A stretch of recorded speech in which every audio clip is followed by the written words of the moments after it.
아멘. 오늘 우리에게 주시는 하나님의 말씀은 갈라디아서 6장 14절입니다. 제가 가진 성경으로는 신약 성경 309페이지입니다. 갈라디아서 6장 14절의 말씀,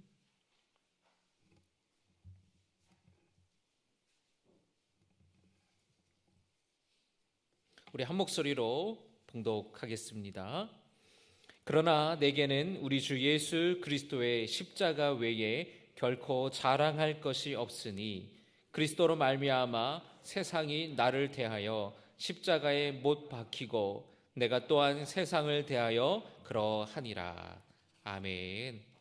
할렐루야. 오늘 종료주일 주일 저녁에 오신 여러분들을 축복하고 환영합니다. 우리 옆에 있는 분들과 함께 인사하겠습니다. 사랑합니다. 축복합니다. 우리 다시 한번 우리 함께 옆에 있는 분들과 또 앞뒤에 있는 분들과 함께 인사를 나누겠습니다. 예수님께서 당신을 위해 십자가에 달려 죽으셨습니다. 시작. 예수님이 당신을 위해 십자가에 달려 죽으셨습니다. 아멘. 오늘 특별히 색동 감리교회를 담임하시는 송병구 목사님을 모셔서 우리 종료주일 저녁 예배 말씀을 듣기를 원합니다. 송병구 목사님께서는 우리 감리교회에서 또 감리교뿐만 아니라 교단을 초월하여서 우리 한국교회에 십자가 연구자로 굉장히 유명하신 분이십니다. 제가 신학교를 다닐 때 학교에서 전시회를 한 적이 있었는데 굉장히 큰 감명을 받았었습니다. 우리 목사님께서 십자가를 이렇게 많은 이 십자가들을 또 수집하시기도 하셔서 전시회를 또 하시기도 하고 또 십자가에 관련된 여러 책들도 우리 감리교 출판국에서 출판하기도 하셨는데, 오늘 특별히 우리 고난주간을 앞두고 종료주일을 앞두고 참 귀한 목사님 우리 모셨습니다. 여러분들 오늘 목사님께서 말씀 전하실 때에 말씀을 통하여서 우리 다시 한번 십자가의 그 은혜를 기억하는, 십자가를 자랑하는 성도 여러분들이 되시기를 주님의 이름으로 축복합니다. 십자가를 자랑하라. 오늘 이 말씀의 제목으로 말씀 전하실 때에 큰 은혜 되시기를 바랍니다. 우리 목사님 나오실 때에 할렐루야로 함께 인사하겠습니다. 할렐루야.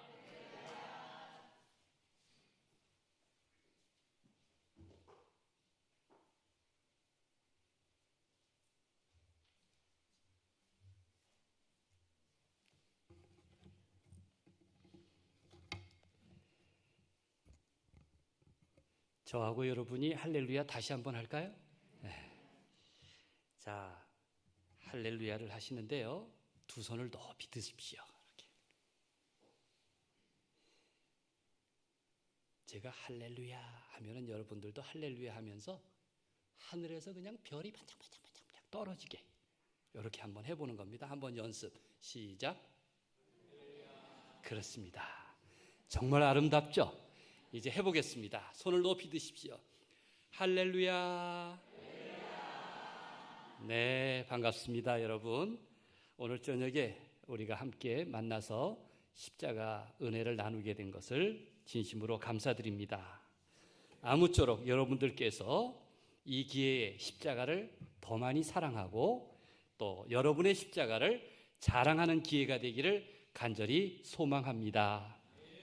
지금은 사순절 6째 주일, 또 종료주일입니다.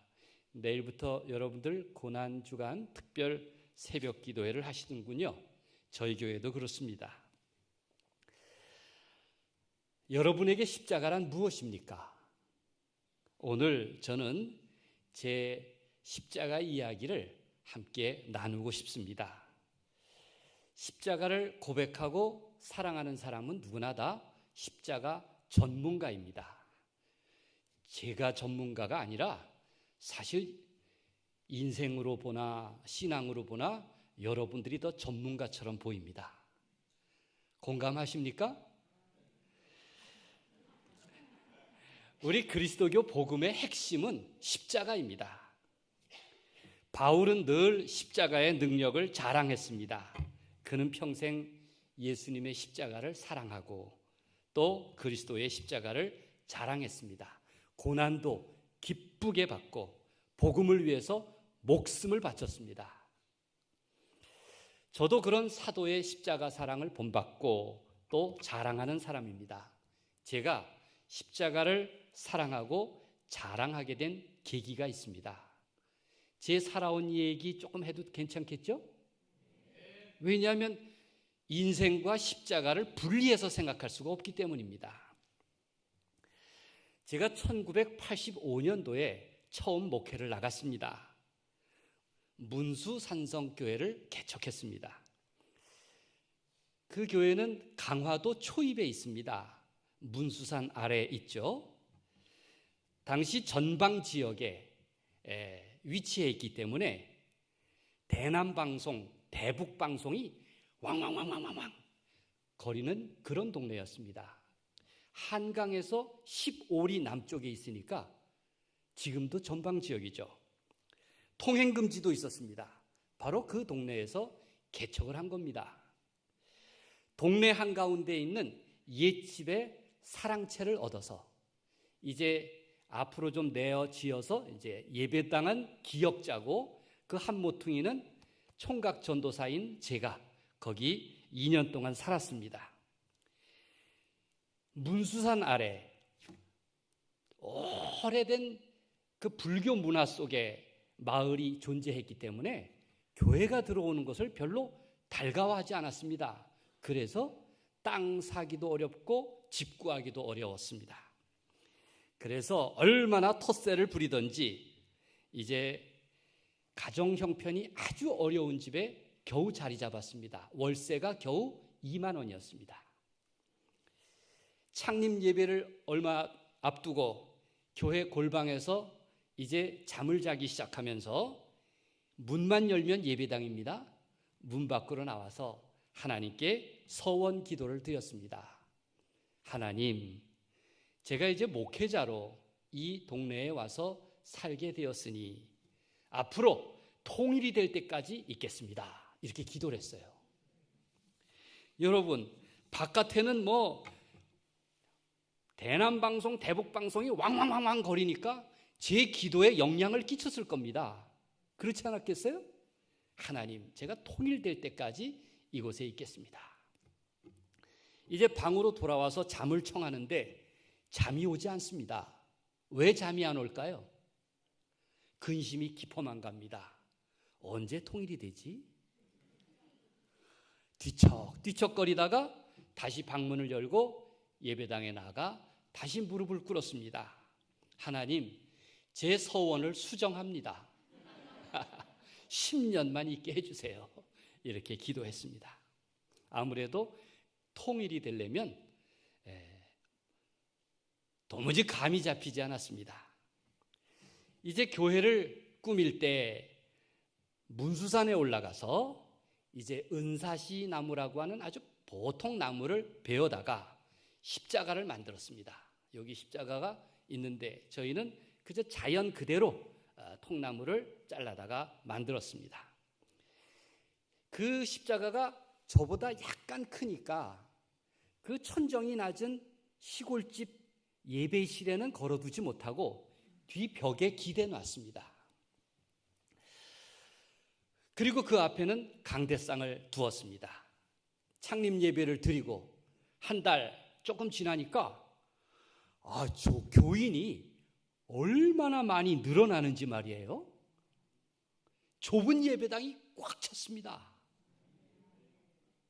일주일에 10명씩 늘어나는 거예요. 세상에 온 동네 아이들이 다 왔습니다.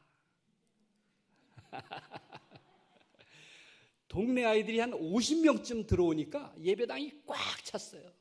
그래서 강대상을 자꾸 뒤로 물러야 했어요.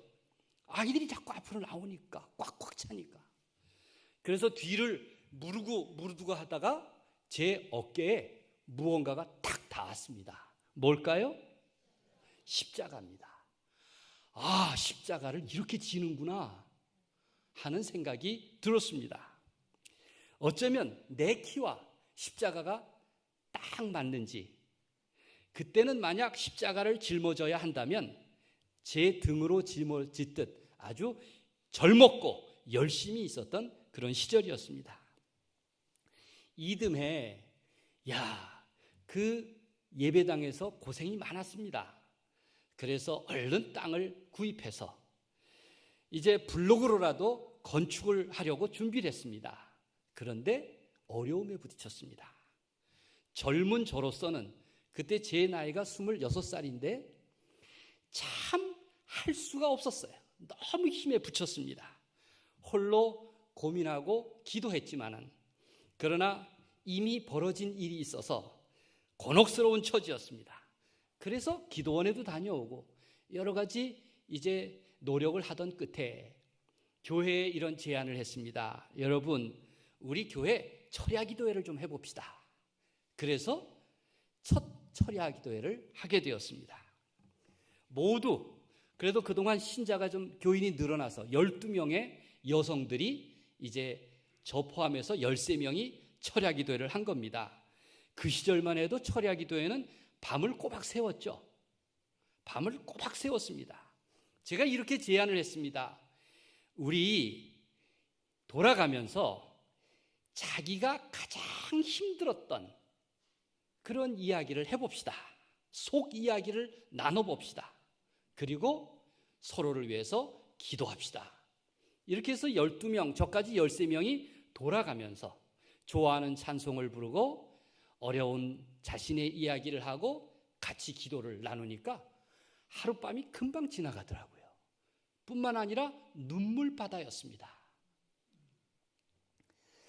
그 밤에 은혜가 충만했습니다. 모두 자기 속 있는 얘기를 꺼내다 보니까 많이 울고 또 서로 격려했습니다. 저는 말이죠, 그 문수산성 교회 첫 목회, 그 첫 철야 기도회에 받은 은혜가 지금까지도 지속되고 있는 줄로 믿으시길 바랍니다. 아직도 그 교회에서 저에게 햅쌀을 보내주거든요.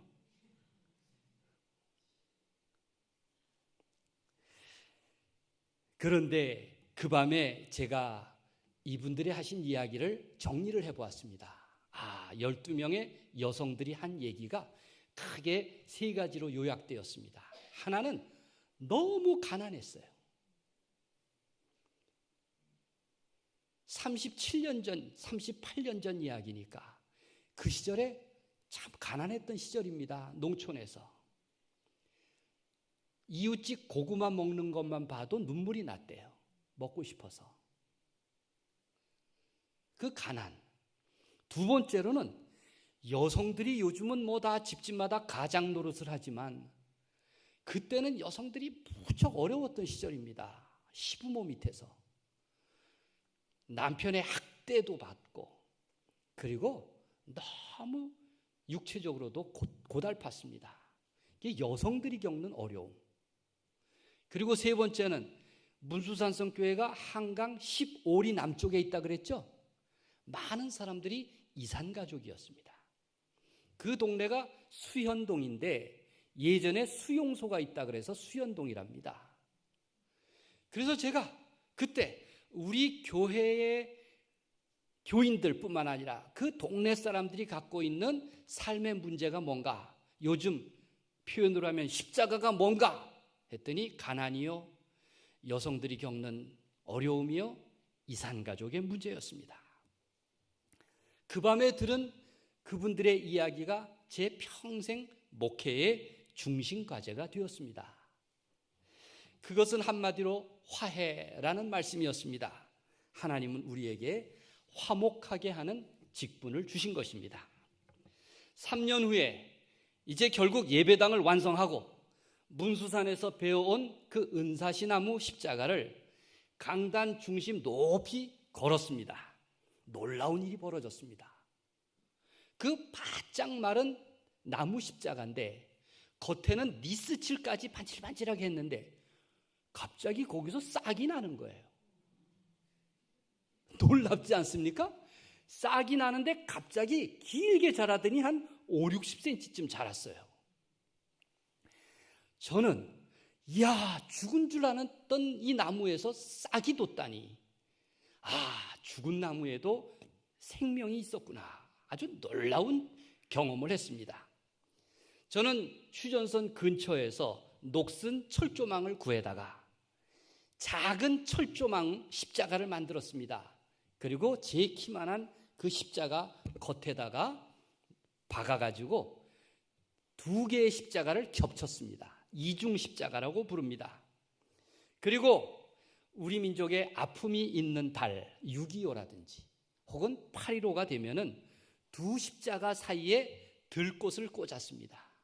우리가 우리 민족의 아픔을 위해서 늘 기도해야 한다고. 이 세상에서 가장 커다란 십자가는 우리 민족의 분단이라고 그렇게 고백할 수 있게 되었습니다. 문수산성교회에서 목회를 시작하며 서원한 지 10년째 되던 해 어떻게 됐겠습니까?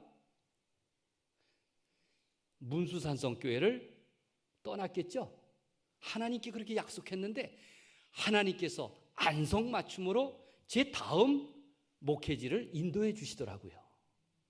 제가 꼬박 이제 10년쯤 되니까 독일에서 사람이 와서 목사님, 독일에 있는 복음 한인교회가 있는데 우리 교회에 와 주시겠느냐고 초대를 받았습니다. 그래서 독일에 있는 복음 한인교회에 가게 되었습니다. 그 교회는 1960년대 한국에서 간 광부 간호사들이 세운 교회입니다. 독일의 아주 가장 뿌리 깊은 그러한 교회였습니다. 그곳에서 8년 반을 목회하면서 저는 독일 교회와 함께 그리스도교의 상징 언어를 공부하게 되었습니다. 그게 바로 십자가인 것입니다. 독일에서 돌아와서 귀국 후에 감리회 본부에서 일하도록 부름을 받았습니다. 그래서 감리회 본부에서 한 7년 7개월 일하다가 지금 색동교회를 또다시 개척하게 되었습니다. 그런데 여러분, 제가 본부에 있으면서 기획 홍보부장을 맡았는데 뭔가 감리교회를 자꾸 알려야 되지 않겠습니까? 그래서 처음 알리려고 했던 것이 십자가를 전시하는 일이었습니다. 십자가 168개 상징 찾아가기라는 책을 내면서 그 기념으로 2005년 아까 목사님 말씀하신 그 해에 감리교 신학대학에서 세계의 십자가 전이라는 전시회를 열게 되었습니다. 감리교회를 널리 알려야겠다는 사명감에서 시작했는데 엄청난 호응을 얻었습니다. 오늘은 KBS 뉴스에 나가고요. 내일은 MBC 뉴스에 나가고 모레는 YTN 뉴스에 나가고 또 그 다음 달은 CBS 60분짜리 특집도 내고 그랬습니다. 전혀 믿지를 못하시는군요. 아니 십자가 전시회를 한다고 KBS 뉴스에 나왔다니까요. 아니 뉴스 시간에 인터뷰를 하는 놀라운 일 아닙니까? 중앙일간지 12개가 다 칼라로 기사를 다뤄줬어요. 이야, 저는 이렇게 교인들뿐만 아니라 우리 사회가 십자가에 대해서 관심이 있구나라는 사실을 알게 되었습니다. 그래서 지금껏 해마다 십자가 전시회 3개의 십자가를 전시하고 있습니다. 김포 고촌감리교회의 크로스 갤러리, 또 신도림역 근처의 도림장로교회는 예빛 갤러리에서 십자가를 상설 전시하고 있습니다. 십자가 전시회를 순회하기도 합니다. 전시회를 열 때마다 사람들이 묻습니다. 의도가 아주 궁금한데요. 이렇게 묻습니다. 목사님, 제일 비싼 게 어느 겁니까? 야, 세상에 어떻게 그런 질문을 합니까? 또 어떤 분은 이렇게 말합니다. 가장 비싼 건 얼마나 합니까? 용기가 대단합니다. 뭐 사제를 털었느냐 뭐 이런 얘기도 하는데 사실 털 사제는 없습니다. 20년 동안 20년이 아니라 29년 동안 그때 최선을 다해서 카드를 긁고 지갑을 비웠을 뿐인데 하나님께서 채워주신 줄로 믿으시길 바랍니다. 2005년 첫 전시회가 열리는 중에 인터넷 포털 사이트 다음 다 아시죠? 다음 다 여러분 메일도 갖고 계시고 그러지 않습니까? 놀랍게도 그 첫 화면에 제가 기자들에게 제공한 10가지 십자가가 슬라이드 형식으로 반복해서 돌아갔습니다. 요즘 같으면 상상도 못할 일인데 그때는 아마 포털 사이트가 초기여서 그랬던 모양입니다. 댓글이 엄청나게 달렸습니다. 저는 댓글을 읽어보면서 크게 흥분도 하고 또 적잖이 실망도 했습니다. 절반쯤은 대단해요. 십자가가 이렇게 아름다운 줄 몰랐어요. 그런 반응인데 또 절반쯤은 십자가 전시와는 전혀 무관한 개독교가 어떻다느니 막 이런 악성 댓글들이 달렸습니다. 그때 저는 배우고 또 깨달았습니다. 십자가만 자랑할 것이 아니라 진실한 십자가의 길을 가는 교회, 십자가를 짊어지려는 그리스도인의 삶을 자랑해야겠구나, 이렇게 마음을 먹게 되었습니다. 믿습니까? 신갈교회가 이렇게 진실한 십자가의 길을 가는 교회로서 우리 주님의 자랑이 되기를 간절히 소망합니다. 우리 모두는 십자가 은혜 아래 사는 사람들입니다. 우리는 십자가의 구원 사건이 바로 나를 위한 것이었음을 고백합니다. 누구에게나 두 개의 십자가가 있습니다. 하나는 내 십자가이고 또 하나는 주님의 십자가입니다. 늘 내 십자가와 주님의 십자가는 함께 갑니다. 떨어져 있질 않아요. 아까 은사시나무 십자가와 분단 철조망 십자가가 함께 붙어 있듯이 늘 내 십자가는 예수님의 십자가와 동행합니다. 그렇기 때문에 늘 사랑하고 자랑할 수 있습니다. 왜냐하면 십자가에는 능력이 있기 때문입니다. 바울은 십자가의 능력을 자랑하였습니다. 오늘 본문은 바울의 십자가 사랑과 십자가 자랑이 가득 담겨 있습니다. 다시 한번 읽어보겠습니다. 갈라디아서 6장 14절 말씀입니다. 그러나 내게는 시작. 그러나 내게는 우리 주 예수 그리스도의 십자가 외에 결코 자랑할 것이 없으니 말미암아 세상이 나를 대하여 십자가에 못 박히고 내가 또한 세상을 대하여 그러하니라. 바울은 자신의 삶을 이렇게 자랑합니다. 이렇게 고백합니다. 내게는 우리 주 예수 그리스도의 십자가 외에는 결코 자랑할 것이 없다. 유일한 자랑은 오직 십자가뿐이라는 것입니다. 그래서 그는 평생 예수님의 십자가를 사랑하고 자랑하였습니다. 두 가지 의미를 담고 있습니다. 14절 뒷부분에 보면 그리스도로 말미암아 세상이 나를 대하여 십자가에 못 박히고 이렇게 기록하고 있습니다. 여기서 세상은 육체와 같은 뜻입니다.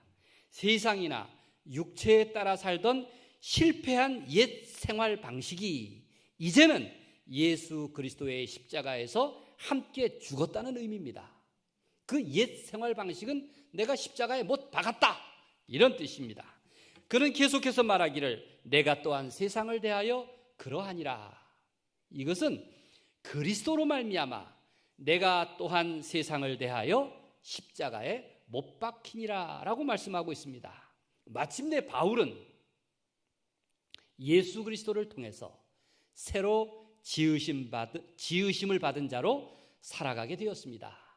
그는 박해자에서 전도자로, 실패한 삶에서 새로 지으심 받은 자로 살아갈 수 있게 되었습니다. 여러분, 과연 나로 하여금 실패한 옛 생활 방식을 버리게 하고 그리고 새로 지음받은 새 사람으로 살게 하는 그 십자가는 무엇입니까? 오늘 이 시간 잘 생각하면서 또 돌아보시기를 바랍니다. 지난 2000년 동안 십자가를 통해 전해진 메시지는 얼마나 아름다운 사랑의 소식입니까? 그 사랑의 소식을 잠깐 PPT로 살펴보도록 하겠습니다. 자, 이제 십자가를 자랑하라. 이제 넘겨주십시오. 십자가는 무엇입니까? 십자가는 본래 로마 제국의 사형법이었습니다. 로마 사람들을 죽이는 데 쓰지는 않고 노예라든지 흉악범을 십자가로 처형했습니다. 우리 그리스도교 십자가는 처음 시작이 저주받은 사형틀에서 시작했습니다. 다음을 넘겨주십시오. 그러나 예수님께서 십자가를 지신 후, 그리고 로마가 기독교를 공인한 후 십자가 사형 제도는 폐지되었습니다. 그리고 십자가는 더 이상 저주받은 나무가 아니라 인류 구원을 위한 희생과 죽음에 대한 승리의 상징으로 바뀌게 되었습니다. 또 넘기십시오. 그리스도교는 이제 십자가의 종교입니다. 사도 바울은 복음을 이해하기를 한마디로 십자가의 길 이렇게 말합니다. 복음은 십자가의 길이다. 사도행전 2장 36절에서 베드로가 이렇게 설교하죠. 너희가 십자가에 못 박은 이 예수를 하나님이 주와 그리스도가 되게 하셨느니라. 성령 강림 사건 이후 놀라워하는 사람들을 향해서 베드로가 담대하게 설교합니다. 너희가 십자가에 못 박은 이 예수를 하나님이 주와 그리스도가 되게 하셨다. 이렇게 말합니다. 또 넘기십시오. 그러므로 우리 기독교가 기독교적이라고 불릴 수 있는 모든 것을 증명하는 것은 오직 십자가뿐입니다. 또 넘기십시오. 중세기의 십자가는 이랬습니다. 여러분들이 보실 때 오른쪽은 왼쪽은 고난의 십자가죠. 오른쪽은 영광의 십자가입니다. 우리 그리스도교는 고난의 십자가가 맞습니까? 영광의 십자가가 맞습니까? 주님은 고난을 짊어지셨는데 사실은 그 십자가를 짊어지는 삶을 통해서 우리는 영광을 얻지 않습니까? 네. 그런데 중세기에는 스스로 주님 없이 자기가 십자가의 주인이 되고자 했습니다. 그래서 십자가가 금과 보석으로 치장하고 그 가운데는 인간이 존재하죠. 그래서 종교개혁이 필요했습니다. 한 장 더 넘기시면 종교개혁은 바로 십자가를 회복하는 것이 바로 종교개혁입니다. 마틴 루터는 이렇게 말했습니다. 십자가가 모든 것을 시험한다. 이 교회가 정말 주님의 교회인 것을 알려면 십자가로 시험을 합니다. 제가 입구에서 탁 들어와 보니까 십자가가 하나님의 말씀으로도 표현되어 있고 여러분이 오늘 십자가를 사모하는 마음을 보니까 비슷한 것 같아요. 비슷하다 그럴 때 아멘 하시면 안 되죠. 정말인 것 같아요. 이래야 아멘 하시죠. 그렇죠? 정말이 되시기를 간절히 소원합니다. 그렇습니다. 십자가의 세계를 한번 보겠습니다. 한 장 더 넘기시면 십자가가 우리는 저 맨 위 왼쪽에 있는 그 십자가를 라틴 십자가라고 하는데 우리 신갈교회 십자가와 같은 모양이죠. 이 십자가만을 십자가라고 하지만 그러나 세계에는 그 십자가가 이렇게 다양하게 표현되고 있다는 것을 보시길 바랍니다. 이 모든 게 다 주님의 십자가예요. 주님의 십자가가 각각 여러 가지 의미로 이렇게 표현되어 있습니다.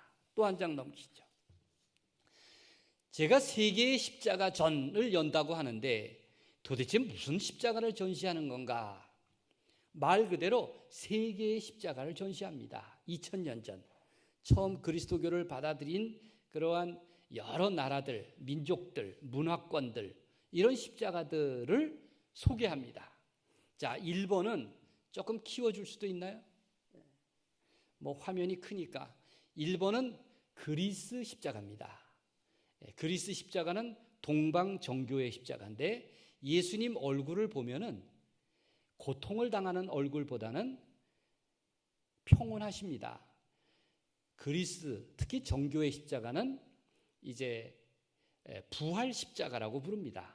그래서 평온하시고요. 사방이 꽃봉오리처럼 그려져 있죠. 이것은 삼위일체를 뜻합니다. 삼위일체. 그리고 사방이 금빛이죠. 그런 주님의 부활의 영광을 표현하고 있죠. 이 그리스 십자가입니다. 2번은 나뭇가지가 뭔가 아주 섬세한데요. 세계에서 가장 먼저 기독교를 국교로 한 아르메니아 십자가입니다. 아르메니아는 로마보다도 먼저 301년도에 기독교를 국교로 받아들였습니다. 아르메니아 들어보셨습니까? 아르메니아, 조지아 이렇게 있습니다.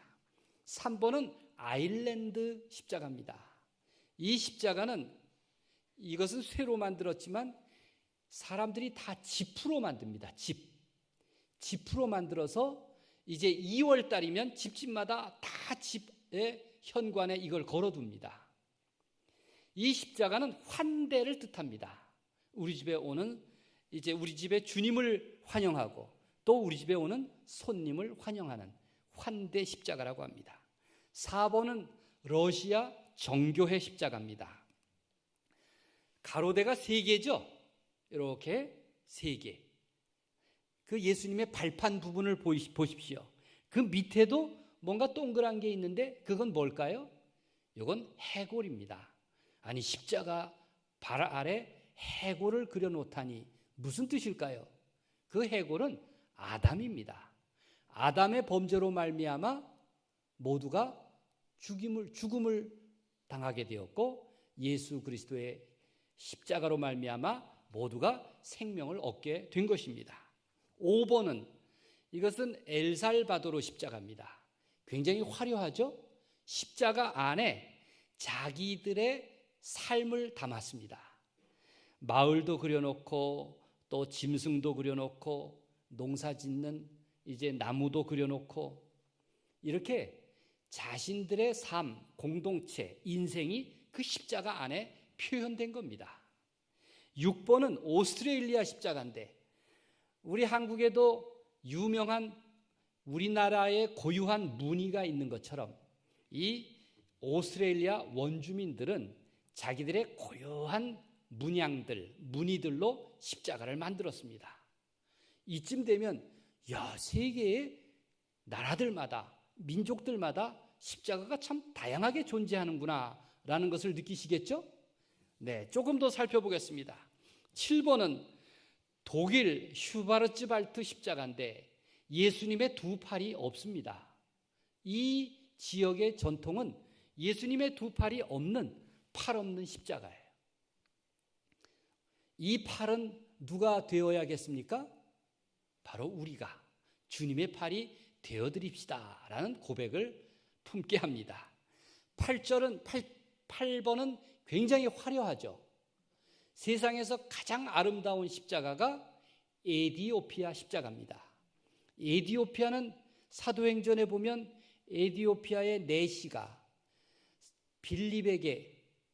집사 빌립에게 세례받는 장면이 나오지 않습니까? 그렇게 에디오피아는 기독교 역사가 굉장히 뿌리 깊습니다. 바로 그 에디오피아 십자가를 빛 십자가라고 합니다. 은으로 만들었는데 사방에 십자가가 가지를 쳐가지고 빛의 모양을 그리고 있습니다. 9번은 어느 대륙 십자가일까요? 아프리카 같죠? 네, 아프리카 원주민 모양으로 예수님을 표현했습니다. 10번은 쿠바 십자가입니다. 쿠바 사람들 굉장히 생태학적이다 그렇게 말하지 않습니까?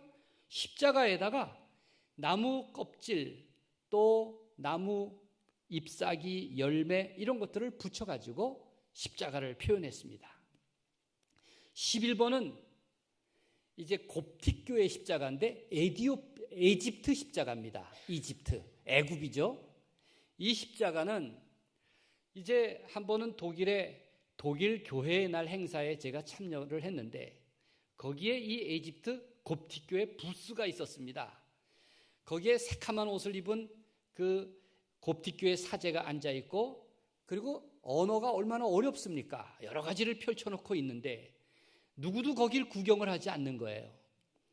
그래서 제가 거길 들어가 봤습니다. 그랬더니 검은 사제복을 입은 그 곱틱교회 사제의 가슴에 이 십자가가 걸려 있더라고요. 그래서 저는 처음에는 곁눈질로 슬쩍 보고 그 전시품을 책을 뒤적거리면서 약간 관심을 좀 보이는 척 했습니다. 그랬더니 이분이 가까이 다가오더니 어디서 왔느냐, 무엇하는 사람이냐 이렇게 묻더라고요. 제가 한국에서 왔다, 나는 목사다 이러면서 그분의 가슴에 걸린 이 가죽 십자가를 보면서 깜짝 놀라는 척하면서 이렇게 아름다운 십자가가 있느냐, 나도 한번 걸어봤으면 좋겠다. 그랬더니 착 걸어주더라고요. 야, 정말 난 이렇게 아름다운 가죽 십자가를 처음 봤노라. 이렇게 칭찬을 한참을 하고 아쉬운 듯 서운한 듯 다시 돌려줬어요. 그 다음엔 어떻게 됐겠습니까? 그분이 제 속마음을 용케 하시고 내가 당신에게 이걸 선물로 주고 싶다 이렇게 얘기하시더라고요. 그래서 여러분, 이집트에 곱틱교회가 있다는 것도 제가 알리게 되는 것 아닙니까? 그렇죠. 곱틱교회는 무엇이 있냐면 예수님 피난교회가 거기에 있어요. 헤롯의 박해를 피해서 요셉과 마리아와 아기 예수님이 피난하지 않습니까? 그 이집트에 예수님 피난교회가 있는데 그게 바로 곱틱교회입니다. 이 교회는 가죽으로 이렇게 흰색과 검은색 가죽을 엮어서 십자가를 표현했는데 정말 아름답습니다. 12번은 어떻습니까? 이건 조금 이상하죠. 십자가 아래 연꽃이 있습니다. 이거는 홍콩 도풍산에 있는 도풍사 십자가입니다. 도풍사는 예전에 절이었어요. 그런데 지금은 에큐메니컬 센터가 됐어요. 교회가 됐습니다. 절이 교회가 되다니 놀랍지 않습니까? 불상이 있던 자리를 치우고 십자가를 걸어 놓았습니다. 노르웨이 선교사 라이헬트라는 분이 있는데 그분이 노르웨이 선교회 파송을 받아서 홍콩에서 복음을 전했습니다. 그가 처음 복음을 전한 곳이 홍콩 타이푼산이라고 하는 도풍산이었어요. 거기에 절이 있었습니다. 그가 절에 가서 머리를 깎았습니다. 노르웨이 선교부가 깜짝 놀랐습니다. 당신 복음을 전하러 가라고 했지 중이 되라고 했느냐? 금방 소환 명령이 내려졌습니다. 응하지 않았습니다.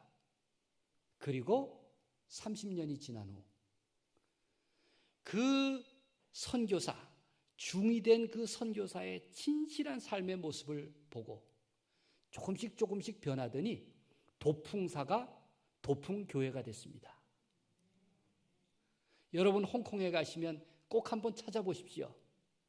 그래서 이 교회가 이 상징이 십자가 밑에 연꽃이 있게 된 겁니다. 이런 놀라운 사건들이 십자가 속에 가득 담겨 있습니다. 또 한 장 넘기시기 바랍니다. 옛날 선교 초기에 조선에 온 미국인 선교사가 보니까 양반들이 모두 머리에 갓을 쓰고 있었어요. 그 모습이 신기해서 선교사가 조선 통역에게 물어봤습니다. 그 머리에 쓴 것을 뭐라고 합니까? 갓이요. 갓이라니 하나님을 쓰고 다닌단 말입니까? 아니 하나님을 모시고 다니니 하나님의 영이 다 이 조선 사람들에게는 임했다는 말인가? 놀랍죠. 선교사가 또 물었습니다. 한 장 또 넘기세요. 그러면 이 나라 이름은 무슨 뜻입니까? 아침 조자 고을선 빛날 선자입니다. 아니 어떻게 씁니까? 또 한 장 넘기세요. 선교사는 조선이란 이름을 풀이해달라고 했습니다. 아침 조자는 먼저 열십자를 쓰고 그 아래 날일자를 쓰고 그 아래 열십자를 쓰고 그 옆에를 달월자를 쓰지요. 아, 십자가, 날일, 십자가, 달월. 아니, 낮에도 십자가, 밤에도 십자가? 놀랍지 않습니까? 하루 종일 십자가라는 뜻입니까? 그러면 선자도 풀이해 주시오. 물고기 어자에다가 양양자를 씁니다. 선교자가 또 놀랍니다. 물고기 어자라면 초대교회의 상징인 익투스. 다 아시죠? 그 다음에 양은 하나님의 어린 양, 야누스데이. 와, 이 나라 이름은 온통 바로 신앙 고백을 담고 있군요. 놀랬답니다. 선교사는 감탄합니다. 과연 조선은 하나님이 예비해 두신 복음의 나라군요. 여러분, 이 복음의 나라에 복음의 씨앗이 뿌려졌으니 왜 교회가 성장 안 했겠습니까? 왜 이 나라가 그 많은 어둠 속에서도 십자가를 바라봤기 때문에 우리는 역경을 희망의 길로 만들어 올 수가 있었습니다. 우리 민족은 식민지니 전쟁이니 가난이니 무슨 독재니 커다란 위기에 직면했지만 그 이름처럼 십자가의 의미를 잘 견뎌내고 또 부활의 소망을 간직한 주님의 교회가 된 줄로 믿으시기를 바랍니다. 제가 9년 전쯤 제가 떠났던 교회를 다시 방문하게 되었습니다. 한 장 더 넘기세요. 옛 목회지인 복음교회에서. 자, 요거는 조금 더 안 보고 시간이 많이 흘렀기 때문에 지나가시기 바랍니다. 자, 요 맨 왼쪽 오른쪽을 보시면 조선민주주의 인민공화국인데 어느 나라입니까? 북한 아닙니까? 거기에 십자가가 있습니까? 없습니까? 이 사람들 십자가 머리에 쓰고 다녀요. 예? 모자입니다. 적십자에 십자가들을 쓰고 다니는 게 하도 놀라워서 제가 사진을 찍었습니다. 넘기시기 바랍니다. 자, 제가 옛 목회지인 복음교회에서 예배를 드렸는데 그곳 독일인 교회의 마틴 레트거 목사님이라는 분이 예배 후에 자기 어머니 댁으로 저를 초대했습니다. 방문했더니 거실 탁자에 저렇게 8개의 십자가가 놓여 있었습니다.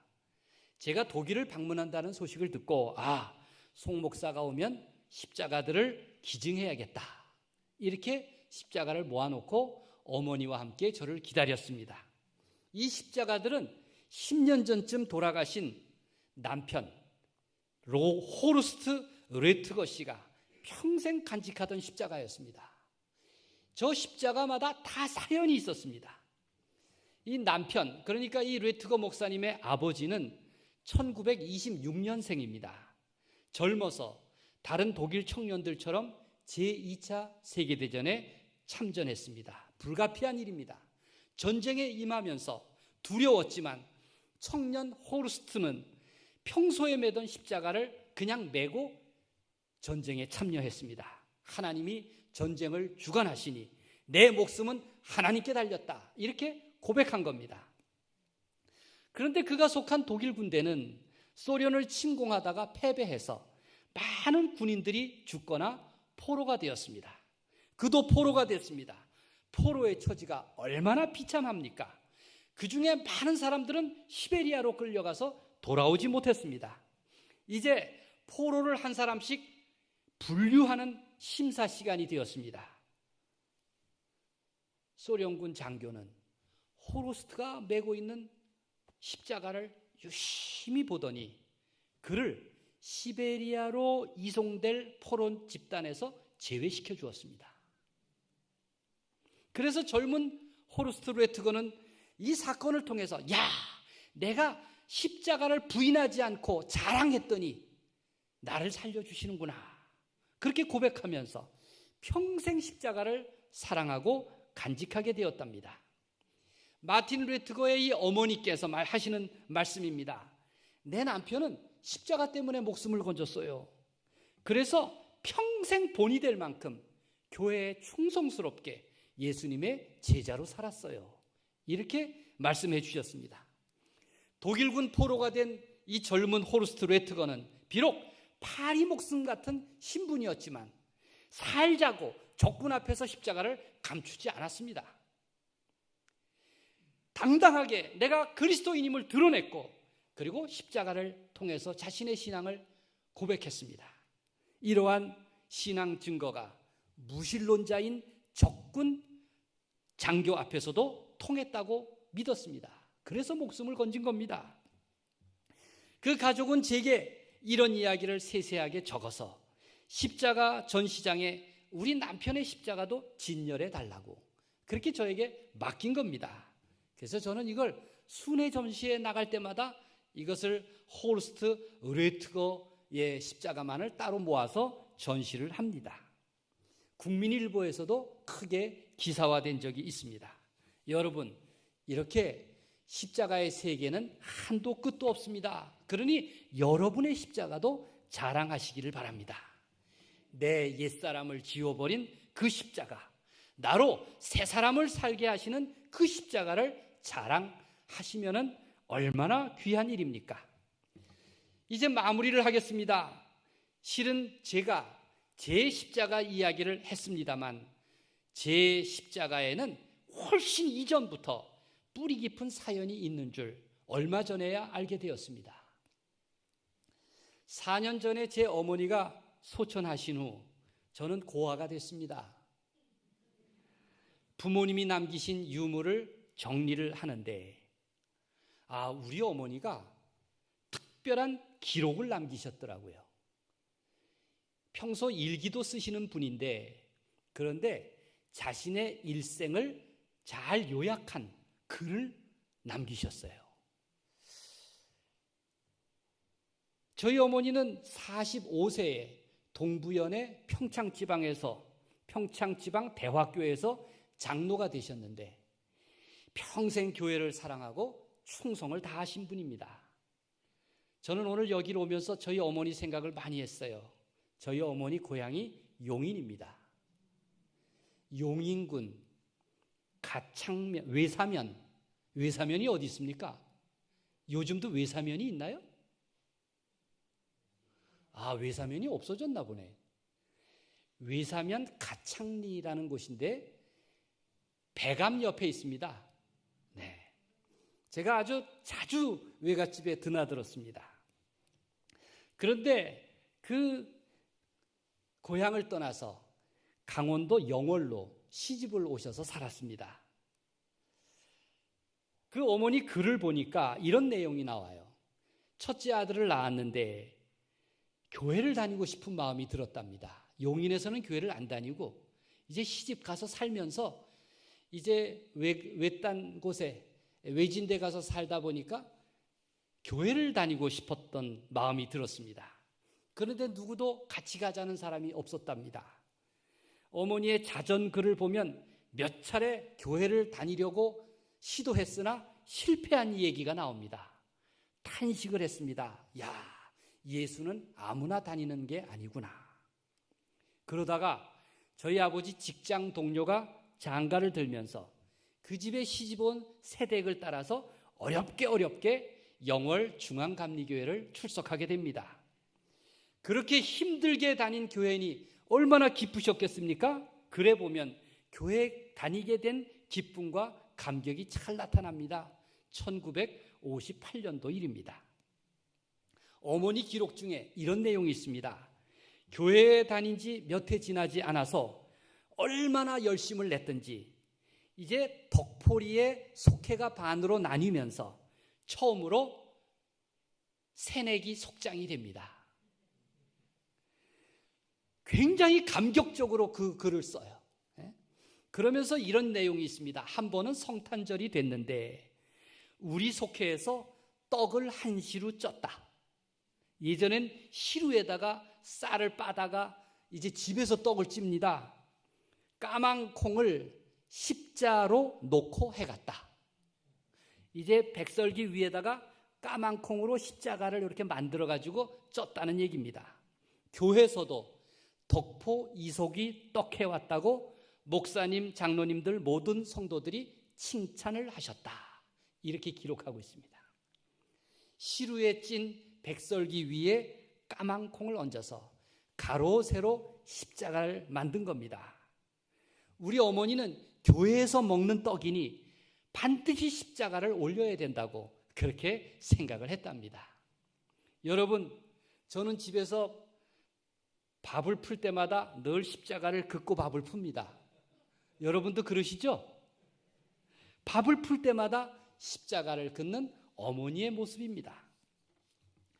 저는 깨달았습니다. 아, 내가 십자가를 수집하고 연구하고 사랑하고 자랑하는 그 배경에는 우리 어머니의 교회 사랑, 십자가 사랑, 예수 사랑의 유전자 때문이었구나. 그래서 더욱 어머니의 신앙 유산에 대해서 감사하는 마음을 품게 되었습니다. 여러분, 우리는 다 주님의 사랑에 대한 유전자를 갖고 있는 사람입니다. 모든 그리스도인에게는 십자가 DNA가 있습니다. 바울은 이렇게 말했습니다. 갈라디아서 6장 17절에 이후로는 누구든지 나를 괴롭게 하지 말라. 내가 내 몸에 예수의 흔적을 지니고 있노라. 믿습니까? 여러분의 삶에, 여러분의 고백, 여러분의 사랑, 그 한가운데 예수 그리스도의 흔적이 있습니다. 그 귀한 그리스도의 고난의 흔적, 그것 때문에 우리가 십자가를 사랑하고 십자가를 자랑하게 되었습니다. 십자가는 바로 그리스도의 흔적입니다. 십자가에는 나를 사랑하신 주님의 피의 흔적, 사랑의 흔적이 남아 있습니다. 그런 십자가에는 능력이 있고 생명이 있고 은총이 있는 법입니다. 그리스도인이라면 누구나 십자가 전문가다라고 제가 말씀드린 이유가 여기에 있습니다. 사랑하는 여러분, 그런 참된 십자가 전문가로 살아가는 여러분의 인생이 되기를 간절히 축원합니다. 기도하겠습니다. 하나님,